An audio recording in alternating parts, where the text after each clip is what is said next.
It's not just a divided Congress about to come back to Washington. A more polarized Supreme Court is also just days away from a new session. And the far right, Trump supporting Facebook posts of one of the wives of a Supreme Court justice is raising questions.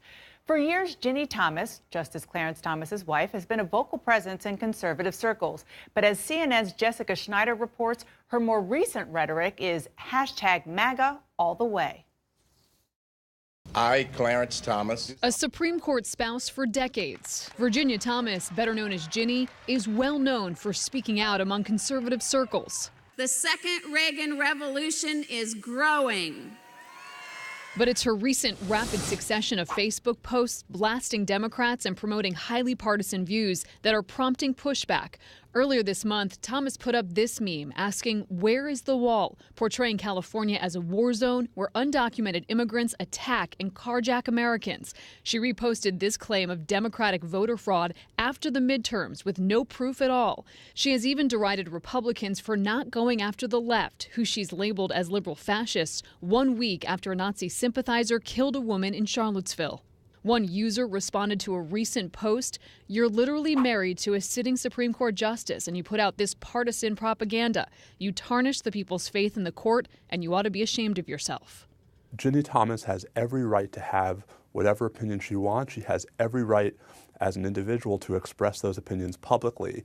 The question is whether by expressing those opinions publicly, she is calling into question, she is providing fodder for those who want to attack the impartiality, the credibility, the institutional legitimacy of the Supreme Court. Ginni Thomas didn't respond to our request for comment. Clarence Thomas, you're the best man walking the face of the earth. She did interview her husband in January as a contributor for the conservative site Daily Caller. Oh, God, you make me laugh. Their banter offered a window into their close and playful relationship. I keep a sign on my desk. Don't make fun of your wife's choices. You were one of them.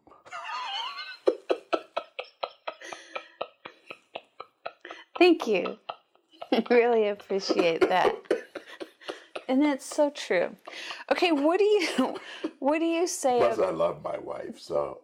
And Justice Thomas told CNN's Jamie Gangel in 2016 that his wife is his rock. Some people could put your life on a worse course. Some people could put your life on a better course. You take my wife, she put it on a better course. But he also seemed to distance himself from her outspoken conservative commentary in that Daily Caller interview.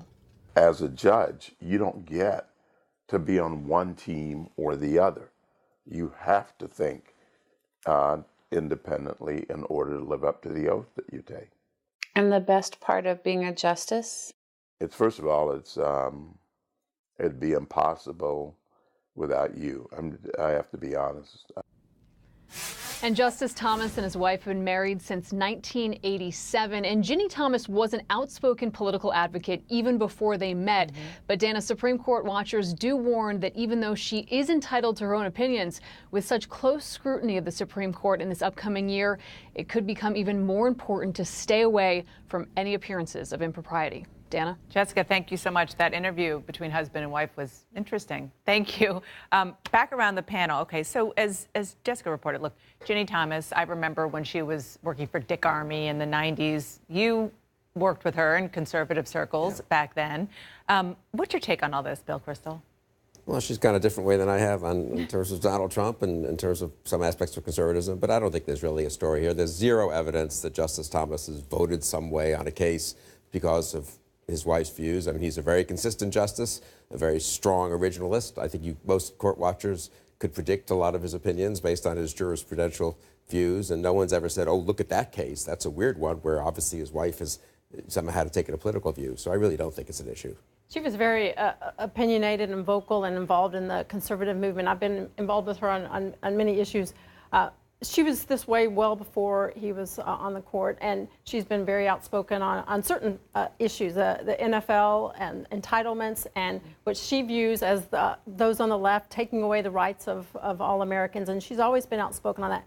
The fire in her conservative belly really was reignited after the Anita Hill hearings, and she really got more involved, but she views this as her free speech, and I challenge anyone to try and tell her she needs to pull it back. No, she has a right to her free speech. That's fine. But the implications and the impact that it may have, especially her insensitivity after Heather Heyer was murdered in Charlottesville, you know, by neo-Nazis. Then I can't let the moment pass. Your senator that you just had on flat out attacked Medicare for all.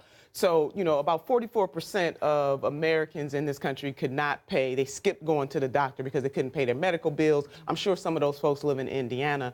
And newsflash to the senator, people want more than decent health care. They want good health care. We pay more per capita in the United States than any other industrialized nation. Our life expectancy is going down. So Ladies and gentlemen, a preview of the 2020 presidential race in the Democratic Party. Nancy Pelosi is watching this and seeing the next 2 years of her life flash no before kidding. her, you know? Simone, getting back to Ginni Thomas, one of the Trump advisors during the campaign, commentator Stephen Moore, told the Washington Post the following on Ginni Thomas. She has channels into the White House and gets her stuff on the president's desk. Well, that's scary, given some of the things that Ginni is putting on her Facebook page. But I will say this, you know, I was surprised and also kind of interested to see this story because there is so much attention on George Conway, ideas and things that I agree with George Conway says on his Twitter page. And people are saying, well, George Conway is saying this. How does this affect Kellyanne Conway? She can't do her job, a split household. And here we have Ginni Thomas spouting some not just far right. Some of the things she has said are downright conspiracy theories. She said the Parkland children were radicalized Democrats who were destroying democracy and danger to democracy. That's not just conservative. That's I would even say. She deleted that post. She deleted that post, but she put it up in the first place. And so it still lives on the internet somewhere. So I will say that I was interested to see that it seems as though that folks in the media and other folks are looking to hold, if you will, Justice Thomas to a similar standard that they are holding Kellyanne Conway. I'm no Kellyanne Conway defender. Yeah, it's not entirely analogous because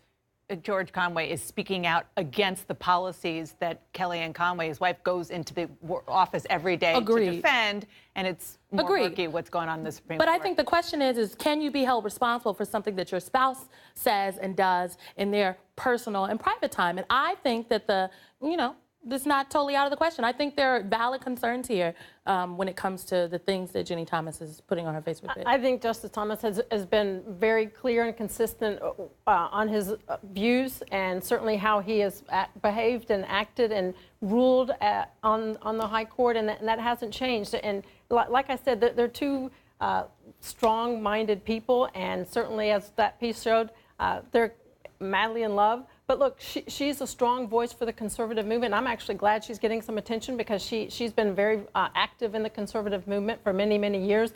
But what she says and does on her private time and on her Facebook page is not going to influence Justice Thomas on the But it's fair for us to ask, does Justice Thomas agree with what his wife is saying? Much like we asked Kellyanne Conway. Again, I'm no Kellyanne Conway defender, but I think we have to put the question on the table. Quick, Bill. Oh, I just think the panel on Monday should be Nina and Joe Donnelly. Oh, I'm Democrats from Ohio, Democrats from Indiana. With the rest of us, we'll just leave. One team. And that's a whole hour. Here's another team.